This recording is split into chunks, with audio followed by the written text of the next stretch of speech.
Hola, bienvenidos y bienvenidas. Hola Óscar, ¿qué tal? ¿Cómo vamos? Hola Guillem, ¿todo bien? Pues hoy vamos a entrevistar a Laura Huerga. ¿Quién es Laura Huerga, Óscar? Laura Huerga es editora y fundadora de Rayo Verde, una editorial independiente de ensayo y narrativa. Ha escrito su primer libro, que se llama Tú cállate, que trata sobre la libertad de expresión y manifestación, un tema que, como sabéis, ha estado en el centro de la agenda en España, por lo que es de gran importancia y es la primera vez que lo tratamos en este podcast. Pues sí, vamos a tratar, entre otras cosas, sobre la represión policial, al menos en España. Así que bueno, espero que os quedéis y que empiece el podcast.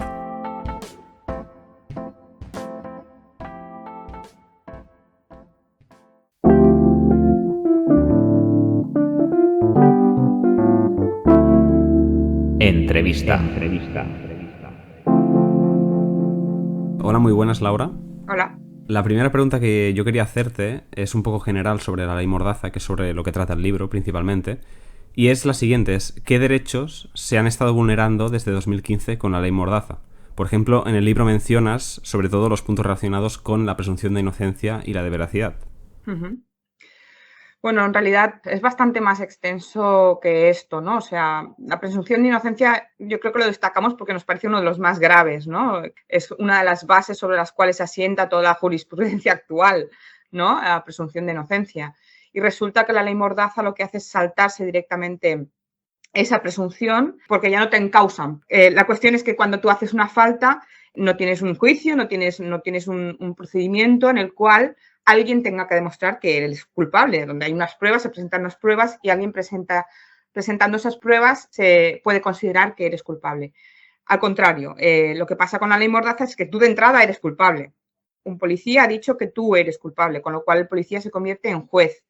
Eres tú quien tiene que recurrir esas multas, esas sanciones, presentando pruebas conforme tú eres inocente. Por eso decimos que se salta la presunción de inocencia. Ya no hay juicio y ya no hay juez y eres tú el que tiene que demostrar su inocencia. Con lo cual, bueno, a mí me explota la cabeza solo de pensar, ¿no?, que eso se salta pues la base de lo que consideramos que era uno de los grandes logros de nuestra era, ¿no?, que era la presunción de inocencia. Aparte de eso, evidentemente, luego entramos en todo un circuito judicial que pone muchas trabas al ciudadano de pie, ¿no? Es decir, el momento en que un policía dice que tú has hecho algo, existe, para empezar, esta presunción de veracidad que vosotros comentáis, que dice que si el policía dice que tú has hecho y tú dices que no has hecho, existe una presunción de veracidad en el policía que va por encima de cualquier otra palabra de cualquier otro ciudadano, con lo cual tu palabra delante de una palabra de un cuerpo de seguridad no vale de nada, porque siempre se va a entender que él está diciendo la verdad. Luego se tiene que demostrar que no está diciendo la verdad, pues con cámaras de grabación, fotografías o diferentes pruebas. Pero luego, bueno, entrábamos en otros, en el mismo libro entramos intentando destilar muchas más cosas, porque si hablamos de pérdida de derechos, podemos hablar de cómo se criminalizan las manifestaciones, de cómo la libertad de expresión se ha visto reducida, censurada, apartada, donde los juegos de palabras tienen que ser ya súper inteligentes y donde ya no podemos decir cosas que se decían hace 30 años, ¿no? Entonces, bueno, en pérdida de derechos fundamentales podemos ir mucho más profundamente, pero supongo que en la entrevista iremos entrando en ello. Hay una cosa que parece bastante clara con esta presunción de veracidad y es que las malas praxis policiales seguramente se ampliarán, ¿no? Se da una mayor permisión. Entonces nos preguntamos si no se investigan estas malas praxis policiales internamente. Y a nivel externo, es decir, a nivel del ciudadano denunciando, ¿qué dificultades hay, aparte de las que acabas de comentar, para que nosotros podamos fiscalizar un poco la actuación de los policías?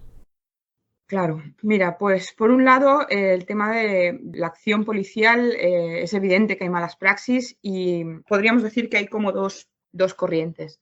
Una, la de la mala praxis per se, ¿no? La de voy a castigar a este que me está insultando y desde aquí digo ya que es lícito como parte de la libertad de expresión que si tú estás en una manifestación y tienes que insultar a la policía porque representa al Estado en ese momento y tú sientes que necesitas expresar tu ira contra el Estado, insultarlo, pues tienes derecho a hacerlo. Entonces, bueno, que si ese policía considera que te quiere, pues eso, ¿no? imputar un delito a través de una sanción de cualquier tipo, identificar y todo esto, pues lo puede hacer, y lo puede hacer de una forma bastante impune. Pensemos que solo el 2%, cuando hicimos el libro, ahora debe de haberse reducido, o sea, el último año no lo tenemos recogido en el libro, pero solo un 2% de las denuncias que los ciudadanos realizaban, que los ciudadanos interponían, solo el 2% se cursaban. Se cursaban. ¿Qué significa? Pues que el otro 98% ni siquiera se llegaban a cursar. Ese 2% además acababa en un 0%, cero, o sea, ninguna sanción después de la ley Mordaza, estamos hablando, de un 0% de cuerpos de seguridad con un tipo de multa, una penalización o un toque o lo que sea, 0%. Estamos diciendo que las denuncias de los ciudadanos no llegan a ningún sitio. Es bastante chungo. Pero de las dos corrientes que decía al principio hay esa mala praxis y luego está la de una práctica sistemática y estructural, ya, que se ha convertido en la de ejemplarizante. Es decir, vamos a castigar a este, será el cabeza de turco, le vamos a poner en un espacio de agonía tal, de juicios, prisión, además prisión antes de que se celebre el juicio, todo un proceso judicial y de sufrimiento, de agonía, para que sea ejemplarizante, que por esto, por haber dicho esto, por haber hecho este tuit, por haber ido a esta manifestación, seas un ejemplo y esto lo que haga es crear un efecto de desmovilización y de autocensura, que son las dos cosas que también en el libro decimos que son las más peligrosas, más incluso que la propia censura del Estado y la propia violencia que ejercen las manifestaciones, ¿no? Todo esto desde el punto de vista de que siempre intento repetir esto mucho porque me parece muy importante que, bueno, los cuerpos de seguridad no reciben formación o no reciben suficiente formación en derechos civiles y una de las cosas que deberían saber o ejercer es el hecho de que ellos cuando van a una manifestación no van a reprimirla, no van a cerrarla ni a cercarla. Deberían ir allí a garantizar el derecho de los ciudadanos a manifestarse. Y esa no es la sensación que tengo yo cuando voy a una manifestación, ni nadie. Cuando vamos a una manifestación y vemos a la policía delante, ¿por qué la vemos delante? ¿Por qué no la vemos de espaldas, garantizando nuestro derecho a manifestarnos? ¿No? La vemos enfrentándose a nosotros, cerrando esa manifestación.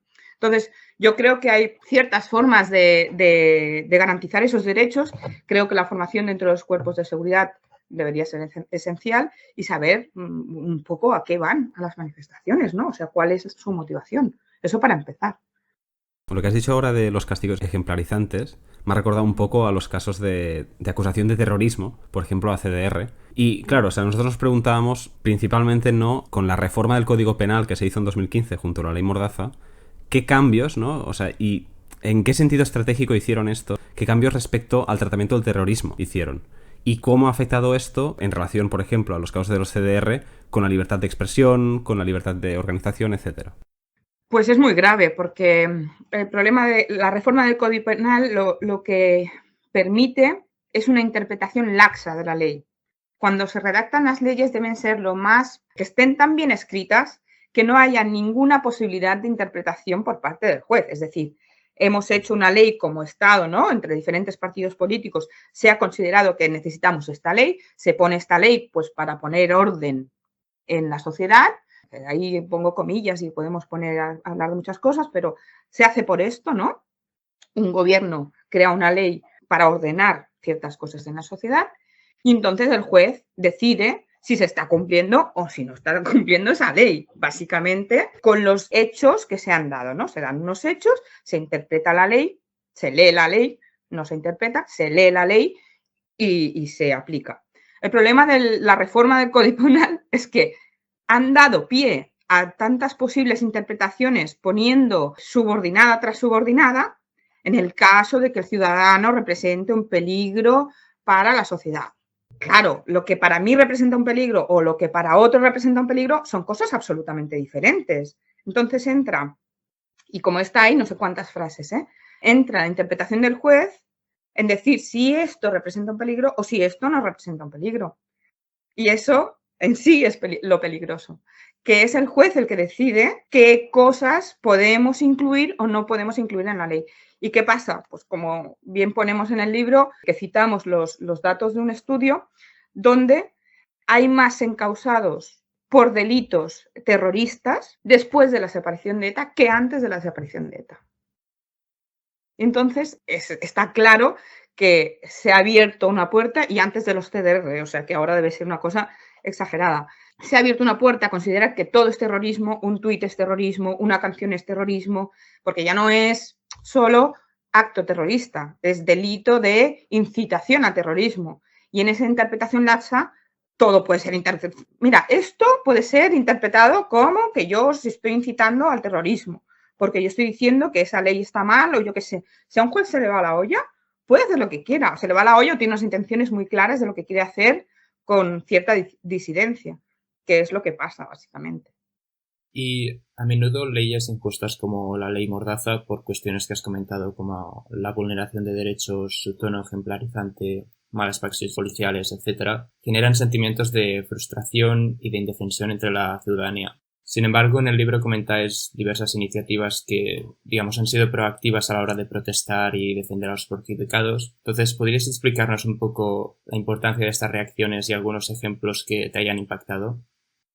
Bueno, yo creo que es muy importante la labor que se hacen desde ciertas organizaciones, y no importantes, sino es que ya que creo que son los pocos espacios que nos quedan de autodefensa, ¿no? Hay la Asociación de Abogados del 15M o algo así, no me acuerdo muy bien cómo se llama, que crean recursos gratuitamente para precisamente autodefensa contra esas sanciones absolutamente injustificadas y que dan también ciertas indicaciones para cómo nos tenemos que ir a una manifestación, ¿no? Nosotros hemos dado algunas veces también alguna idea, ¿no?, sobre cosas que se podrían hacer a nivel colectivo, es decir, cuando hacen identificaciones masivas y quien no lleva el DNI se lo llevan a comisaría, pues a lo mejor nadie tendría que dar el DNI, ¿no?, para que se tenga que llevar al máximo de gente a la comisaría. Entonces sería la manera donde le generas una burocracia a la policía que no puede sostener, ¿no?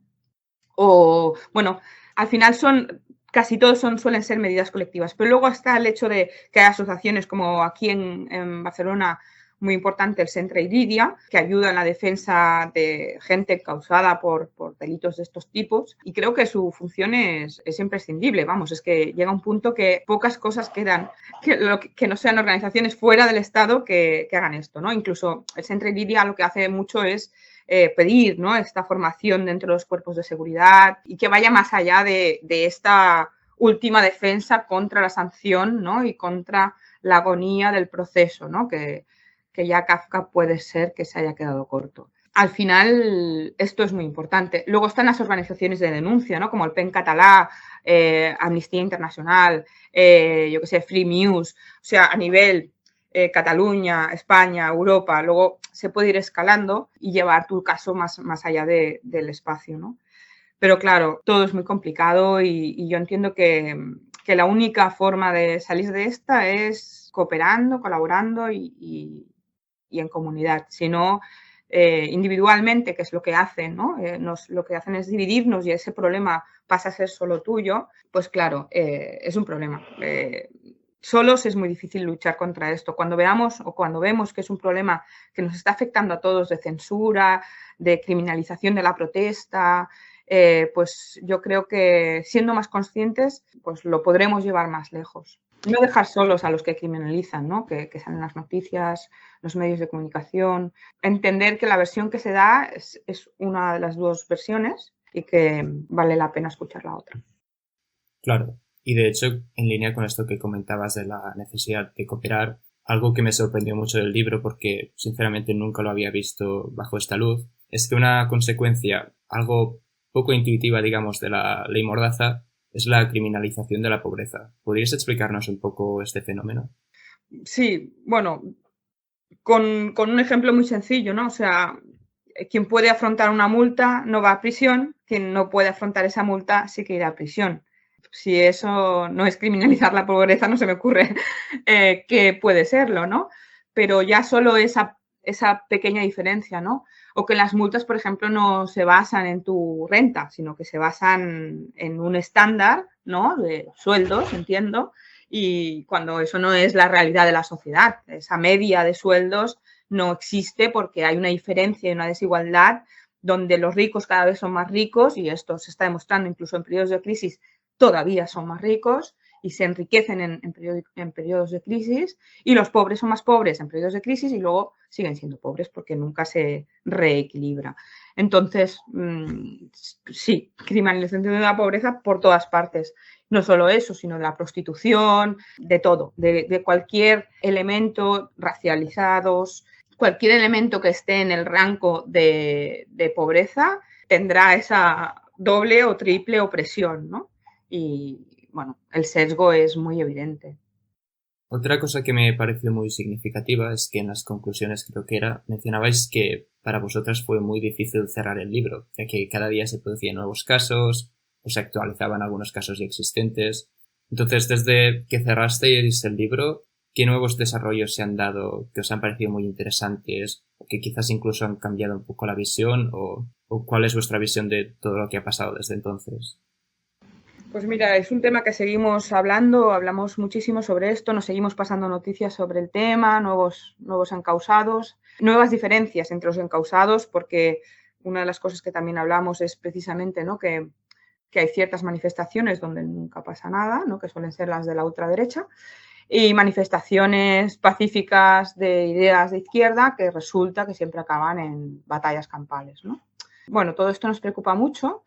Pero claro, en el tema de los represaliados en Cataluña, nos parece que después de haber escrito el libro, pues claro, la cosa fue a peor, ¿no? Hay mucha gente que no tiene tanta visibilidad como tuvieron los políticos, que también son presos políticos, pero no están teniendo la misma visibilidad. Estos sí que salen por la tele, los últimos encausados que sí que son noticia, salen menos, mucho menos que los políticos presos en su momento, y los diferencio porque todos son presos políticos.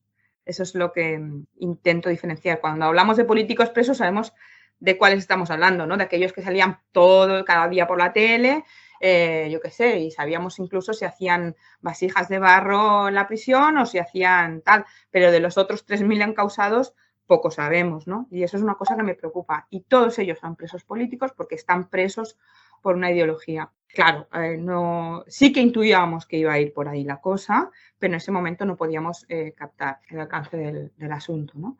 Bueno, eso sería uno de los temas, pero luego te encuentras por todas partes. En Galicia, precisamente, también hay un grupo que pide la independencia de Galicia, que lucha por su independencia, y también han sido criminalizados de una manera bárbara, o sea, criminalizados, encausados en prisión y también sometidos a esta interpretación laxa del terrorismo, ¿no? Poco sé del caso, pero sé perfectamente que no hay terrorismo por en medio, o sea, es una interpretación más que se da, o sea, en el momento en que hay armas saldrían por todas las teles de toda España, ¿no? Si no hay nada que enseñar es porque no hay nada, en ese caso, que demuestre que esa gente es culpable. Y el problema está en que ahora ya, lo que os decía al principio de todo, ¿no? La presunción de inocencia, como la hemos perdido, ¿no? Pues todo es posible. Podemos meter a gente en prisión sin juicio. Y en esta línea de los desarrollos que se han dado en los últimos años, ¿cómo definirías el rol y las acciones de los dos gobiernos de Pedro Sánchez respecto a la ley Mordaza o más en general respecto a la libertad de expresión, la libertad de reunión, etcétera?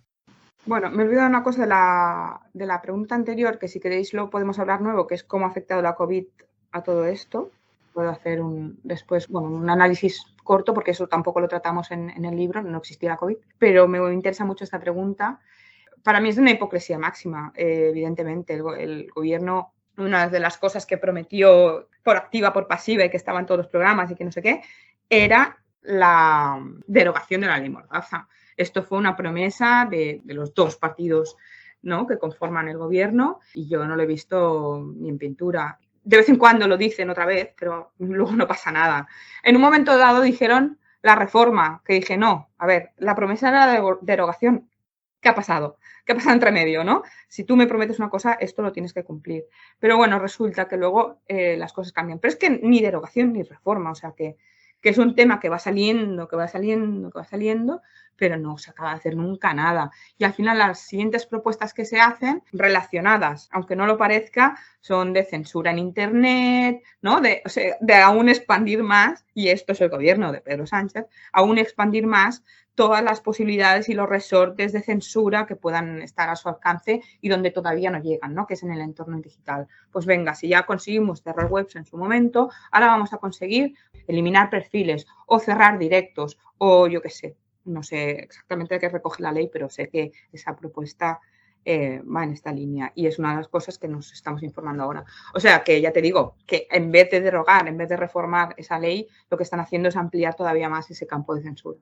Y si quieres, respecto a lo de la COVID, una de las reflexiones que veníamos haciendo Blanca y yo, ¿no? Bueno, es ese espacio que ha creado, ¿no? Como de miedo a las manifestaciones, de miedo a las aglomeraciones, ¿no? Que es un efecto psicológico que era difícil, o sea, era muy fácil de intuir, ¿no? Que en su momento se dio, que nos queríamos manifestar, pero no podíamos salir de casa, ¿no? Toda esa eliminación de derechos que aceptamos de golpe y sin discutir casi nada, ¿no? Sin poner sobre la mesa, sin tal, aceptamos que nos cerraban en casa y punto, y que si salías te ponían una multa, ¿no? Como el Estado, en vez de decir, pues yo qué sé, ¿no?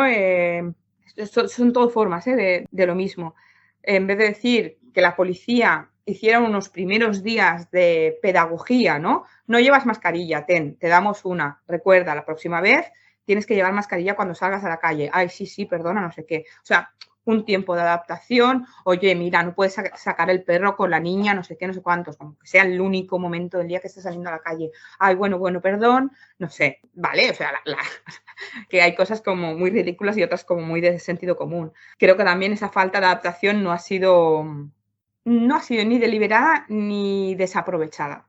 Es decir, en el momento en que ya nos tenían en casa, aunque por sentido común al cabo de un mes pudieras cambiar ciertas normas y poder decir, oh, en este pueblo que no ha habido ni un caso y además es que se ven y se cruzan por la calle a 3 metros de distancia porque las calles son grandes y hay árboles y no sé qué, se saludan de lejos, pues oye, ¿por qué no dejan salir a la gente de su casa? ¿No? Eso que podrían haber hecho no se hizo. Y yo creo que ahí hay una oportunidad que no quisieran desaprovechar, porque de alguna manera nos estaban educando. Y yo creo que todo eso ha quedado como una herencia que nos está afectando mucho. Espero que en algún momento ese espíritu rebelde que hay en algunos, o ese espíritu de bueno, vale, ahora la crisis ha pasado, tenemos que cambiar las cosas, pues no sé, vuelvan a alguno de nosotros y el sentido común nos diga que podemos salir de la calle, que podemos manifestarnos juntos y que podemos seguir tomando medidas de seguridad respecto a los demás, pero que bueno, que al final, como no defendamos nuestros derechos, será muy difícil que luego sigamos teniendo derechos, ¿no? Porque al final son procesos cíclicos donde está demostrado, hay una ganancia de libertades, hay una represión, hay una revolución, entonces hay una ganancia de libertades, hay una represión, hay una revolución. O sea, es un ciclo que está demostrado, que ahora no me acuerdo tampoco cómo se llama. Bueno, la cuestión es que es igual, se puede encontrar en Google, tampoco es una cosa que sea un secreto de Estado. Bueno, todo eso está por un lado. Y luego, por otro lado, está el tema de la precariedad, que yo creo que es un tema que tampoco entramos mucho en el libro y que es muy importante respecto al derecho de manifestación o huelga, que ahí pues, tendríamos el derecho a huelga. El derecho a huelga, y en Google Iguatiengo decía esto de que un obrero sin derecho a huelga era un esclavo, y lo suscribo, es un esclavo. Sin derecho a huelga realmente no tenemos derecho a reivindicar más derechos en el trabajo y tal. El problema está en que hay una precariedad tal y una temporalidad tal que tú no puedes decir voy a la huelga porque es que, vale, pues no te renuevo y ya está, ¿no? Entonces todo eso va relacionado con la criminalización de la pobreza y bueno, que es todo un mapa donde todo está conectado. Sí, de hecho, a mi parecer fue una de las cosas más interesantes del libro, cómo conectabais eso, el desarrollo de la ley Mordaza con la reforma de la ley laboral, es decir, que al final todos estos no son campos que actúen independientemente, sino que forman parte de las mismas políticas. En todo caso, pasando ya a tus labores editoriales, eres editora y fundadora de Rayo Verde. Entonces, nos interesaría saber, a tu parecer, de qué manera se puede actuar contra los efectos de la ley Mordaza y contra toda esta degeneración de las políticas a este respecto, desde editoriales independientes como Rayo Verde. Claro, desde la editorial nosotros hacemos un poco todo lo que podemos, ¿no? Desde lo más político, si quieres, o lo más evidente, que vendría a ser este libro, y la colección de ensayo en general, que es una colección de ensayo que básicamente, si lo piensas bien, denuncia el capitalismo como el eje del mal, porque al final hablamos de refugiados climáticos. ¿Cuál es la base? El capitalismo. Hablamos de ecofeminismo. ¿Cuál es la base de esas opresiones? El capitalismo. Al final, si el capitalismo es la base de explotación de los cuerpos y de la naturaleza, te das cuenta de que para liberar a los cuerpos y a la naturaleza lo que tienes que hacer es eliminar el capitalismo. Y las opresiones de los cuerpos de raza, de género y de clase las ejerce básicamente el capitalismo, ¿no? Y en esa colección de ensayo ahí, pues yo creo que, ya te digo, que de forma muy transversal, cuando hablamos de agroecología y de agricultura de proximidad, cuando hablamos de cómo el capitalismo desactiva la cultura, o como hablamos de la importancia de las humanidades y de por qué se quitan de los programas de estudio, todo eso tiene que ver con el capitalismo, ¿no? Al final, sin pretenderlo en un principio, pues el eje que he ido encontrando es ese sin haberlo pretendido, ¿no? Pero también es verdad que en la colección de narrativa al final los intereses se ven, ¿no? Todo y que hay una curiosidad, creo que mantenemos una curiosidad muy amplia sobre muchos temas, formas, experiencias, experimentos en literatura y en ensayo. Bueno, al final yo creo que se ven ciertas tendencias. Y yo creo que sí, que la literatura es transformadora, con lo cual intento que la propuesta que hacemos en el catálogo no sea banal. Entiendo. Bueno, ¿cuáles fueron por eso los principales obstáculos a la hora de crear esta editorial? Una editorial, digamos, independiente, ¿no? ¿Cuáles son los obstáculos que se encuentra uno? El dinero, sí, básicamente es el dinero, porque para hacer cada libro necesitas mucho dinero, luego necesitas vender muchos libros para hacer otro libro. Y al final entras pues en ese circuito y es muy complejo. Y además intentar montar una empresa en un mundo capitalista que intenta no seguir las lógicas capitalistas es complicado. Pero yo creo que hemos ido haciendo y seguimos haciendo, porque hacemos mucha autocrítica, sobre cómo salir de esas lógicas, ¿no? Todo que estamos dentro de ese circuito y de ese sistema, pues al menos no actuar con las mismas lógicas de consumo y de consumo. Funcionamos mucho por fidelidad, por fidelización, gente que nos sigue, nuestro círculo, es lo que os decía, ¿no? Que al final necesitamos entre todos crear los proyectos y sumar en los proyectos que consideramos que tienen importancia, y eso yo creo que es una de las grandes cosas que hace que 10 años después sigamos haciendo libros. ¿Y cómo afecta la existencia de plataformas como Amazon a la creación de este círculo o de esta fidelización de clientes? Es decir, Amazon es sabido que ha afectado mucho, sobre todo a librerías, pero ¿notas un impacto negativo también en el mundo editorial o cuál es tu visión sobre esto? Yo creo que es negativo, es decir, al final cuando decían que Amazon vendía el 5% de lo que se vendía en España en libros, el 5% de todo lo que se vendía era suyo. Ahora debe de haber crecido, porque estas cifras de hace unos años. No es un 5% que sacaran de la nada, no es que hubiera subido un 5% la venta de libros, era un 5% que se había desplazado del comercio local a Amazon. También de las grandes superficies, supongo, pero es un 5% recogido de todas partes, ¿no? Y focalizado en una gran empresa que sabemos que lo que hace es contaminar mucho y genera mucha precariedad, ¿no? Entonces creo que nos afecta a nivel personal, ya no solo profesional, nos afecta mucho por todo lo que supone, ¿no? La precariedad que genera, los impuestos que no pagan y la contaminación. Y además normalizar un tipo de consumo que cuesta mucho explicar porque es malo, ¿no? Porque es muy cómodo. Entonces, claro, cuando tú valoras comodidad y tal, en un tiempo donde vamos todos ahogados, necesitamos facilidades, ¿no? Porque ya no podemos ni ir a comprar, ya ni al súper, ya no digo al mercado, porque nuestro horario no da de sí, la conciliación, tal, los trabajos que cada vez exigen más, ya ahora ya no es solo el horario laboral, ahora ya es fuera de tal, te pueden escribir un WhatsApp a cualquier hora. Bueno, en ese mundo, pues hacer un clic y tener lo que te necesitabas en casa, pues debe ser maravilloso, ¿no? Pero claro, a la vez, pues yo creo que hemos de valorar, ¿no? Toda esa pérdida.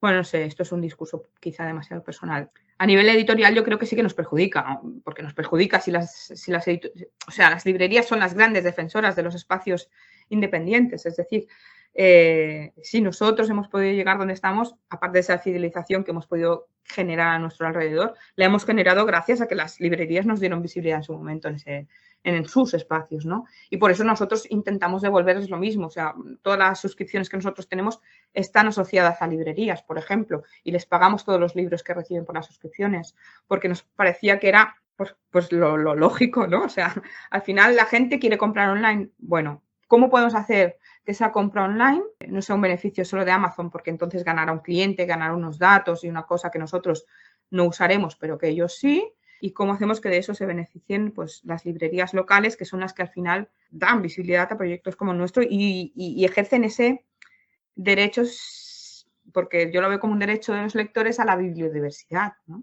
Pues has de alimentar, ¿no?, a quien genera un tipo de, bueno, eso, un espacio y una forma de actuar con la que estás de acuerdo. Al final es eso. Muy bien, bueno, no teníamos más preguntas, pues muchas gracias por habernos atendido y espero que vaya bien con el proyecto. A vosotros. Muchas gracias. Bueno, nos despedimos ya. Muchas gracias por haber escuchado el podcast. No sé a ti qué te ha parecido, Óscar, la entrevista. Creo que ha sido una entrevista muy completa. Laura ha dado ejemplos específicos de la regresión de la libertad de expresión y otros derechos en este país. También ha dado información muy interesante sobre el mundo editorial independiente y la influencia de plataformas como Amazon. Así que creo que ha sido una entrevista muy interesante. Además, no habíamos tratado estos temas antes en este podcast, así que estoy muy contento. Muy bien. Pues bueno, nos vemos. Que vaya bien. Adiós.